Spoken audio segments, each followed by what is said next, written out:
Romanticismo fue un movimiento artístico e intelectual que se originó en Roma en el siglo XVIII y luego se extendió por toda Europa. Se opuso a los estilos que lo antecedieron, como el rococó y el barroco, que los consideraba vanidosos y basados en la fantasía.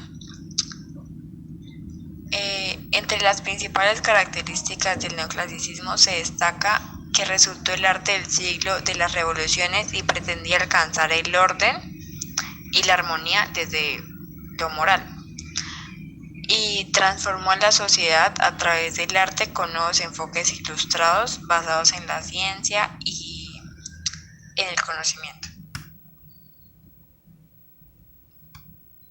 El romanticismo es un movimiento artístico e intelectual que tuvo lugar hacia finales del siglo XVIII y a principios del siglo XIX en Inglaterra, Francia, Alemania, para luego extenderse a todo el mundo. El romanticismo surgió como un movimiento para contraponer el racionalismo neoclásico. El movimiento romántico se caracterizó por la sensibilidad emocional y la subjetividad de sus obras.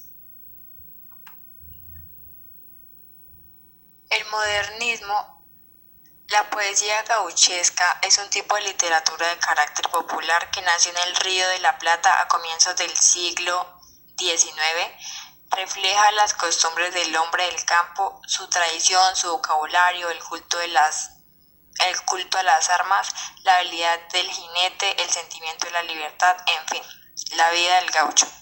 Géneros de la poesía gauchesca: en sus composiciones se mezclan la violencia, el humor, los géneros discursivos del periodismo de combate y de guerra.